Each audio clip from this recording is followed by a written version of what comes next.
నమస్తే. Welcome to Telugu రాజ్యం. ప్రస్తుతం మనతో పాటు ఉన్నారు ప్రముఖ రాజకీయ సామాజిక విశ్లేషకులు చిట్టిబాబు గారు ఉన్నారు. నమస్తే సార్. నమస్తే సార్, ముఖ్యంగా తమిళనాడు కరూరులో జరిగిన విషాదాంతం ఇప్పుడు భారతదేశం అంతా కూడా దిగ్భ్రాంతిని వ్యక్తం చేస్తున్న పరిస్థితి. రాష్ట్రపతి, అదేవిధంగా ప్రధాని గారు, హోంమంత్రి గారు రాజ్నాథ్ సింగ్ గారు కూడా నిన్న దిగ్భ్రాంతిని వ్యక్తం చేశారు. అసలు ఏంటి సార్, నిన్న టీవీకే అధ్యక్షుడు విజయ్ గారి ప్రచార సభలో ఆ విషాదం జరగకూడదు కానీ జరిగింది. అసలు ఏం చెప్తారు సార్ దాని మీద? తను ఒక మాస్ హీరో, మామూలు హీరో ఏం కాదు, క్లాస్ కి మాస్ హీరో కనుక మాస్ ఎక్కువ ఉంటారు. కొన్ని ప్రికాషన్స్ అంతకు ముందు జరిగిన మీటింగ్లు బాగా జనాలు వచ్చారు. వచ్చినప్పుడు కంట్రోలింగ్ అన్ని స్టెప్స్ కరెక్ట్ గా ఉన్నాయి. అందువల్ల ఏమీ అవాంతరాలు జరగలేదు. మొన్న ఈ మీటింగ్ లో ఇప్పుడు ఒక స్టార్ పార్టీ పెట్టినాక రేపు అవి ఓట్లుగా మారతాయో లేదో తర్వాత విషయం. కాకపోతే ఆ క్రేజ్ జనాలు రావడం అనేది వచ్చేస్తారు. గతంలో కూడా చూసాం మనం. ఈ అలజు జరగటం, తొక్కిసలాటలు జరగటం, అదేమిటంటే ఒక చిన్న సందులో మీటింగ్ పెట్టిన చోటు దగ్గర ఒక సందు, ఆ సందు వల్ల మీద పడిపోతారు. క్రేజీ ఫ్యాన్స్ ఉంటారు కదా, ఈ గొడవ జరిగింది. అది కొంచెం జాగ్రత్త తీసుకుండాలి. కొంచెం కొంచెం అలక్ష్యమో లేకపోతే అంతకు ముందు 2 మీటింగ్లు చేసింది కదా, ఏం గొడవ జరగలేదు కదా. జనాలు అక్కడ పోయినసారి మధురైలో కూడా బ్రహ్మాండంగా వచ్చేసారు కదా, విపరీతంగా వచ్చారు. ఆ జనాలు వచ్చినప్పుడు ఏం గొడవ లేదు, నీట్ గా జరిగింది కదా. ఇది కూడా అలాగే ఉంటుంది లేని కొంచెం అలక్ష్యం తీసుకున్నారేమో అనిపిస్తుంది పోలీసుల విభాగం. ఇప్పుడు నేను సీఎం ఇమీడియట్ గా పరిగెత్తి స్టాలిన్ ఇమీడియట్ గా వెళ్ళడం 38 ఒకళ్ళు కాదు, ఇద్దరు కాదు. ఏదో ఇప్పుడు చంద్రబాబు ఎలక్షన్ మూడు చంద్రబాబు అన్నది కూడా 5 తొక్కిసలాట్లో పోయారు.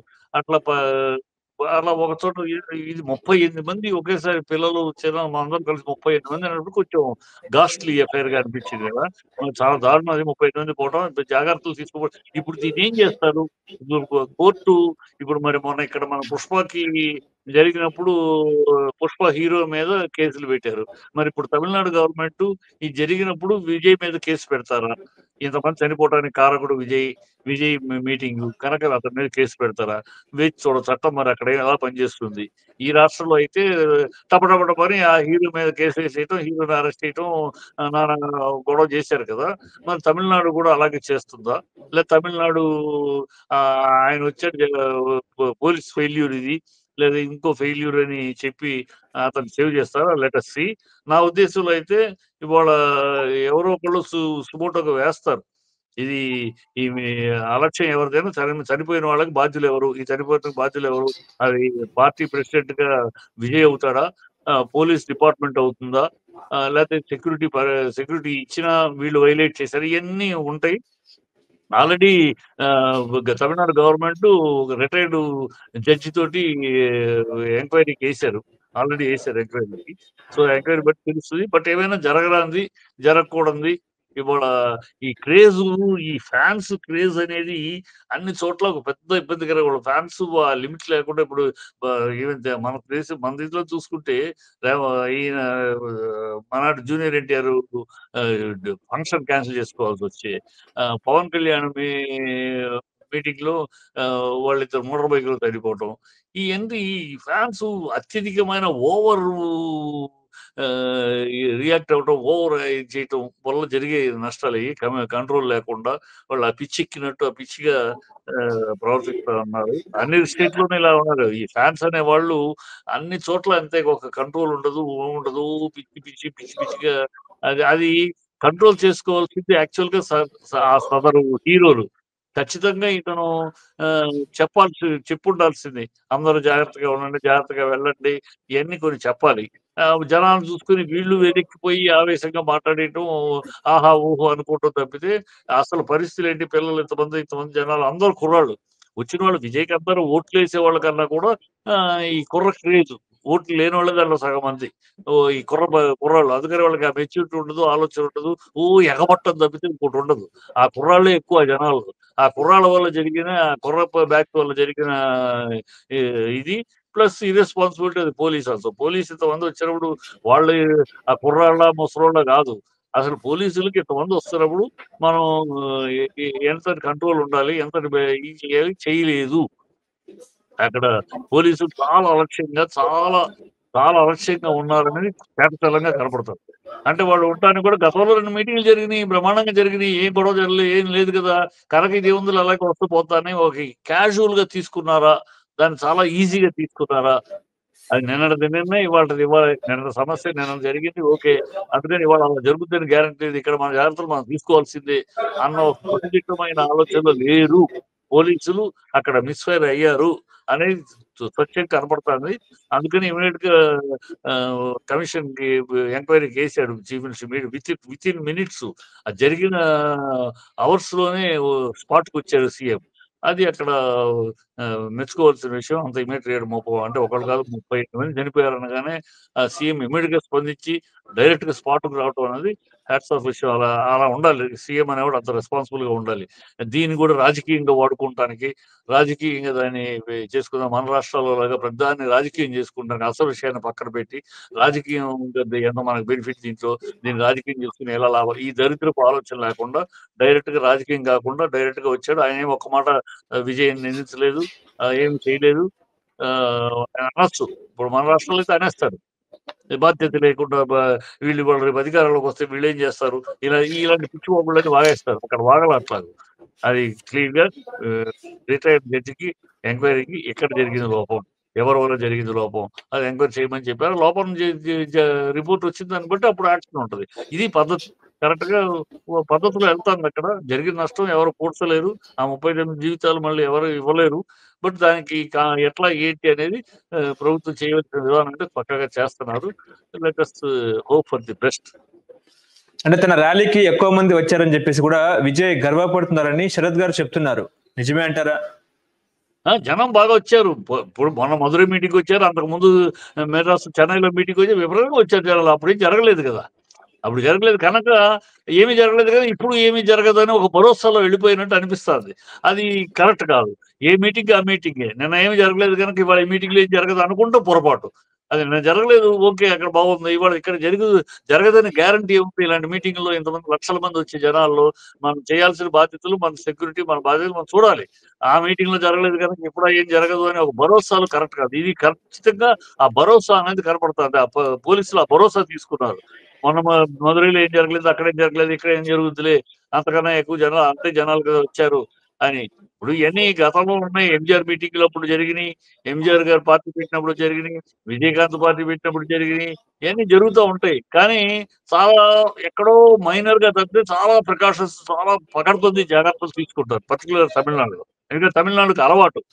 ఎందుకంటే తమిళనాడు శివాజీ ఎంజీఆర్ అవ్వచ్చు, ఆహ్, జయలలిత అవ్వచ్చు.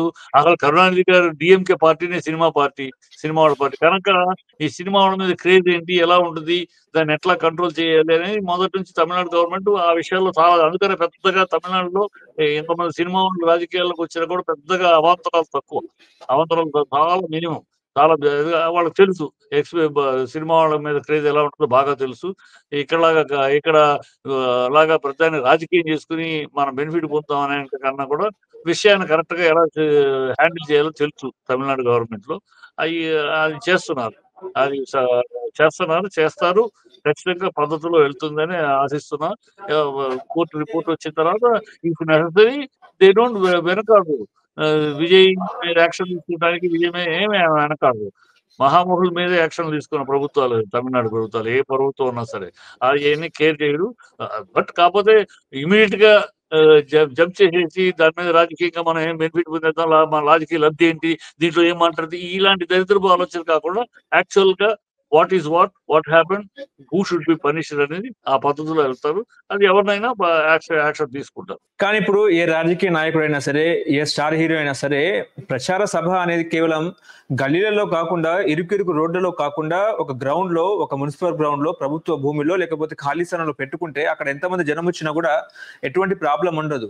అయినా కూడా ఇటువంటి రభస జరుగుతుందని తెలిసినా కూడా ఈ రకంగా వ్యవహరించడం కూడా తప్పే కదా సార్! తప్పే. అందుకని ఆ తప్పు ఇప్పుడు పర్మిషన్ ఇవ్వటంలో వీళ్ళు అడిగిన చోటు కాకుండా ఈ చోటు ఇప్పుడు ఈ చోటేమో ఓపెన్ ప్లేసే. కానీ ఎదురుగుండా ఒక చిన్న సందుంది. ఆ సందులోకి జనాలొచ్చేసారు. ఆ సందులోకి ఆ సందుని బ్లాక్ చేయటమో, ఆ ఇరుకు సందు లేకపోతే దానికి ఏదో పద్ధతి చేయటమో చేయలేదు. అది ఎదురుగుండా ఉన్న ఆ సందు. ఆ సన్న సందు అది. మన ఈయనకి చంద్రబాబు గారు అప్పుడు కూడా అదే కదా, ఆ చిన్న సందులోకి ఎడబట్టి కదా జనాలు అక్కడ కూరుకుపోయి 8 మంది చనిపోయారు. సో అది ఆ చిన్న సందులు అనేది అక్కడ ఎదురుగుండా ఉంది. సో పర్మిషన్ వీళ్ళు అక్కడ పెట్టుకుంటే ఆ, ఇక్కడ కష్టం అనేది ఎవరు ఇవ్వాలి? పోలీసులు చెప్పాలి. కాదండి ఇక్కడ మీకు వచ్చే జనాలు మొన్న చూసా, ఇంత లక్షల మంది వస్తే ఈ సందులు గిందులు ఇరుక్కుపోతాయి, నో అని వాళ్ళు ఇవ్వాలి. వాళ్ళు మరి పర్మిషన్ ఎలా ఇచ్చారు అక్కడికి, ఆ సందులోకి? లేదు వాళ్ళు ఇచ్చిన పర్మిషన్ వేరే చోటైతే వీళ్ళు ఇక్కడ పెట్టారా? ఇయన్నీ గూడా ఉన్నాయమ్మా. ఇయన్నీ తేలవలసినయి. వాడు అంత అవివేకంగా విజయ్ పెట్టాడు అని కూడా మనం అనలేం. ఎందుకంటే విజయ్ అంతకు ముందు 2 మీటింగ్‌లు బ్రహ్మాండంగా ఓపెన్ ప్లేస్‌లో పెట్టాడు. స్టేజ్‌లు కట్టారు. బ్రహ్మాండంగా చేశారు. ఎక్కడ అంతమంది లక్షల మంది వచ్చినా కూడా ఏం జరగలేదు కదా! సో, అది మరి ఇక్కడ ఎందుకు ఆ తప్పు జరిగింది? ఇది వీళ్ళ అతి ఉత్సాహంలో తప్పా? లేకపోతే పోలీసులు పర్మిషన్‌లు ఇవ్వటంలో అనాలోచితంగా ఇచ్చేసారా? పోలీసులు ఆలోచించాలి కదా! ఈ ప్లేస్‌లో లక్షల మంది వస్తారని తెలుసు ఏ మీటింగ్‌కి. ఎందుకంటే ఫస్ట్ మీటింగ్ కాదు. 20 మంది మూరెడు ఘనంగా జరిగినాయి. లక్షల మందే వచ్చారు. ఇది కూడా వస్తారు. కనుక ఈ ప్లేస్ కరెక్టా? కాదు అని వాళ్ళు అబ్జెక్ట్ చేస్తే బెటర్ కదా! వాళ్ళు ఇచ్చారంటే అలవోకగా ఏముందిలే అని ఇచ్చారా? భరోసాలో ఇచ్చారా? అది వాళ్ళ తప్పా? లేకపోతే వాళ్ళు ఇచ్చిన ప్లేస్ కాకుండా వీళ్ళు పక్కన ఎక్కడో పెట్టారా? ఆ! తప్పా? ఇయన్నీ తేలాలి. సో, మనం ఇమ్మీడియేట్‌గా విజయ్ తప్పు అని కూడా అనటానికి లేదు. చూద్దాం ఎవరి తప్పు ఎక్కడుందో. జనాలొచ్చినప్పుడు తె తిరు ఈటిలో జరగట్లేదా? పుష్కరాల్లో జరగలేదా? ఇయి జరుగుతాయి. ఈ తొక్కిసలాట ఎక్కువ మంది జనాలున్నప్పుడు తొక్కిసలాట తొక్కిసలాటని కంట్రోల్ చేసి దానికి కలిసిన బ్యారికేడ్స్ కట్టి దానికి తగిన మార్గాలు చేయటం పోలీసుల విధి. ఇది పోలీసుల విధిలో ఫెయిల్యూరా? లేకపోతే విధి ఉన్నా సరే వీళ్ళు ఓవర్ ఎంథూసియాజంలో వీళ్ళ ఫ్యాన్స్ చేసిన ఇదా? అది తెలియాలి. దాన్ని బట్టి ఏదో రెచ్చగొట్టే మాటలు మాట్లాడటం వల్ల ఆవేశపడిపోయారా? కొన్ని సందర్భాల్లో ఏమవుద్దంటే రెచ్చగొట్టే మాటలు మాట్లాడతారు. ఆహ్, బ ఆ మాట్లాడినప్పుడు ఫాన్స్ రెచ్చిపోతారు. ఇక వాళ్ళకేమో ముందు వెనక ఆలోచన రెచ్చిపోతారు. ఆ రెచ్చిపోయి ఓ ఓ అని మీద పడటంలో కూడా జరగొచ్చు. సో, ఇది ఎక్కడ జరిగింది? ఏ కారణాల్లో జరిగింది? ఏ మూవ్‌మెంట్‌లో జరిగింది? All this to be enquired and అందుకని స్టాలిన్ ఇమ్మీడియేట్‌గా రిటైర్డ్ జడ్జ్ తోటి వేసాడు ఎంక్వైరీ కమిషన్. సో ఇమ్మీడియేట్‌గా that is let us wait for that. ఈ లోపల మనం వాళ్ళని నిందించటం కన్నా కరెక్టే. జనాలు ఓపెన్ ప్లేస్‌లో పెట్టాలి. ఇయన్నీ రూల్స్ ఉన్నాయి. కానీ ఈ దేశంలో ఆ రూల్స్ అన్నీ పాటిస్తున్నారా? లేదే. ఎక్కడ పాటించట్లా. ఎక్కడికక్కడ జరిగినాక మనం మాట్లాడతాం. జరగకుండా ఉండాలని బ బ సో ఎదురు చూస్తాం. జరుగుతానే ఉన్నాయి. పుష్కరాల్లో జరుగుతున్నాయి. కుంభమేళాలో జరుగుతున్నాయి. మామూలు ఈ ప ప ప్రైవేట్ మీటింగుల్లో జరుగుతున్నాయి. సినిమా ఫంక్షన్‌లో జరుగుతున్నాయి. ఇయన్నీ జరుగుతానే ఉన్నాయి. ఎన్ని సార్లు జరిగినా ఆ క్షణం, ఆ టయానికి మనం మాట్లాడుకుంటాం. వీళ్ళ తప్పు, వాళ్ళ తప్పు, బాధ్యత లేదా, అది లేదా, సామాజిక ఇది లేదా, ఇది లేదా అని మనం మాట్లాడతాం. తర్వాత మళ్ళీ మామూలే. ఇక్కడ అన్నీ ఒకళ్ళ వల్ల కాదు. ఒక కోఆర్డినేషన్ ఆఫ్ ఎప్పుడు కూడా ఇలాంటి మీటింగ్‌లప్పుడు కోఆర్డినేషన్. కోఆర్డినేషన్ ఆఫ్ ది ప్రభుత్వం, coordination of the police, coordination of the organisers. ఈ ముగ్గురు యొక్క కోఆర్డినేషన్‌లో జరగాలి. ఇది ఎక్కడ కోఆర్డినేషన్ తప్పినా ఏదో ఒక అవాంతరం జరుగుద్ది. ఈ కోఆర్డినేషన్ తప్పింది ఎక్కడ? ఆర్గనైజర్స్‌లో తప్పిందా? లేతే పోలీసుల విషయంలో తప్పిందా? లేతే ప్రభుత్వం పర్మిషన్ ఇవ్వడంలో తప్పిందా? వాళ్ళు అడిగిన చోటు కాకుండా ఇలాంటి ఇరుకు చోట్ల పర్మిషన్ ఇచ్చారా? All these things should be enquired and finalised.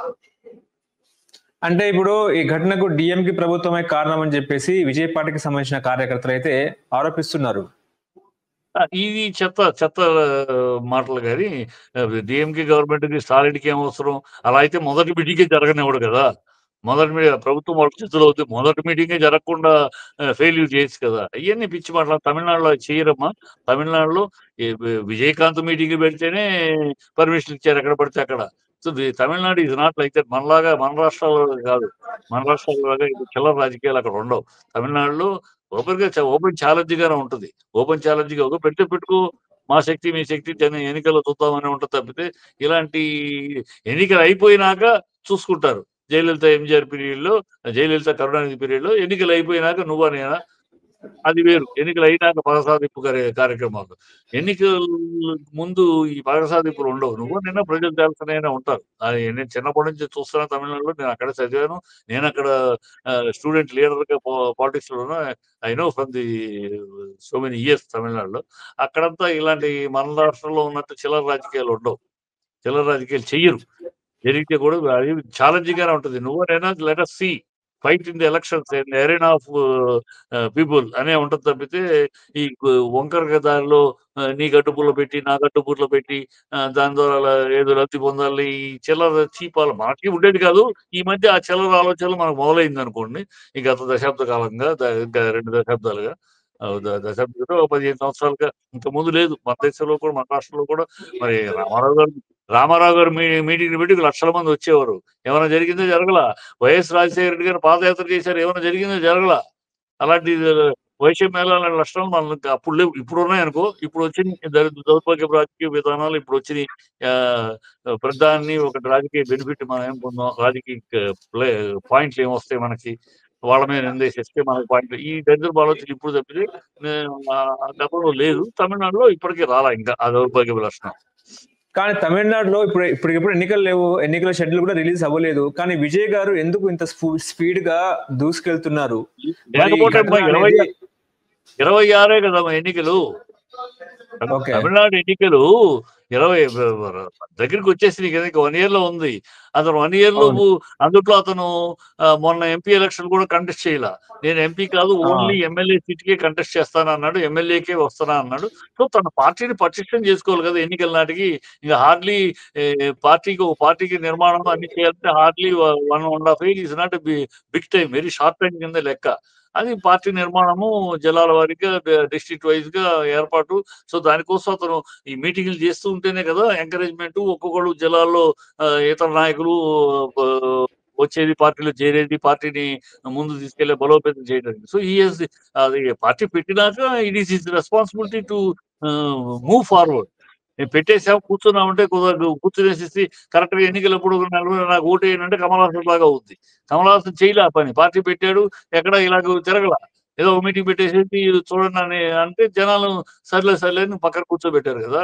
అట్లా చేయట్లేదు. ఏదైనా ఒక ఎంజిఆర్ లాగా, ఒక రజనీ, విజయకాంత్ లాగా. విజయకాంత్ కూడా ఇలా తిరిగే అధికారంలోకి రాకపోయినా మెయిన్ అపోజిషన్ అయ్యాడు జయలలిత పీరియడ్ లో. Main opposition. తర్వాత అతను రాజకీయంగా రాంగ్ స్టెప్స్ వేసి, రాంగ్ హ్యాబిట్స్, ప్రెస్ లో తాగేసి ఇలా రకరకాలుగా ఆయన మొత్తం కెరీర్ పోయింది అనుకో, పొలిటికల్ కెరీర్. మనిషి కూడా పోయాడు. సో కనుక తమిళనాడు పాలిటిక్స్ వేరు, ఇక్కడ వేరు. తమిళనాడులో వాళ్ళు అతను చేయాలి కనుక is doing his responsibility. Party పెట్టి నా మొహం చూసి ఓటేయండి అని కాదు. పార్టీ పటిష్టపడాలి అంటే ఒక మొహం సరిపోదు. బేసిక్ గా అన్ని డిస్ట్రిక్ట్స్, అన్ని జోనల్స్ లోనూ ఫౌండేషన్ పడాలి. అన్ని చోట్ల ఒక లీడర్స్ ఉండాలి. ఆ ఫార్మేటబుల్ లీడర్స్, ఫేస్ వాల్యూ లీడర్స్ పార్టీలో ఉండాలి. ఉండి వాళ్ళు నిలబడితేనే, అలా ఏర్పడితేనే ప్రజల దృష్టి వస్తుంది. విజయం చూసేసి ఎక్కడో తిరుపూర్లో ఉన్న ఓటర్ ఏమంటే ఆ మొహం చూసి, ఒక మొహం చూసేసేయడు. ఆ తిరుపూర్లో ఉన్న మంచి లీడర్ ఎవడో కూడా విజయ్ పక్కన నుంచుంటే, తిరుపూర్లో ఉండే మంచి ఫార్మేటబుల్ పొలిటికల్ ప్రజల్లో ఇమేజ్ ఉన్న లీడర్ వచ్చి చేతులు కలిపితే, అట్లాగైతేనే. రామారావు గారి పీరియడ్లో అదేగా జరిగింది. సమాజంలో మంచి పేరు ఉన్న వాళ్ళందరూ వచ్చారు రామారావు గారి పీరియడ్లో పార్టీకి. అందువల్ల పార్టీ తన్నుకుంటూ వచ్చింది. సో అట్లాగే సమాజంలో పేరున్న వాళ్ళు, గౌరవ స్థానంలో ఉన్న వాళ్ళు ఒక్కొక్కరు పార్టీకి రావాలి. దానికి ఎంకరేజ్ చేయడానికి, అలా ఇన్వైట్ చేయడానికి, వాళ్ళని అలా ఆకర్షించడానికి ఈ ప్రోగ్రామ్. తప్పదు కదా. ఒక పార్టీ పెట్టినాక అది ఏ పార్టీ అయినా ఎవరైనా ఒక పార్టీ ఎందుకు పెడతారు? ఎన్నికల కోసం, ఎన్నికల్లో నిలబడటం కోసం, అధికారం చేపట్టడం కోసం. ఆ ప్రక్రియలో అతను గోయింగ్ స్ట్రాంగ్ అంతే. హలో, తెలుగు రాజ్యం ఛానల్ చూస్తున్నారా? సామాజిక, రాజకీయ, జీవన చిత్రణే తెలుగు రాజ్యం. అతిశయోక్తులు, అసత్యాలు ఉండవు. రాజకీయ కోణం కాదు, ప్రజా కోణమే కొలబద్ద. తెలుగు రాజ్యం వీక్షణ మీ ఉత్తమ అభిరుచికి నిదర్శనం.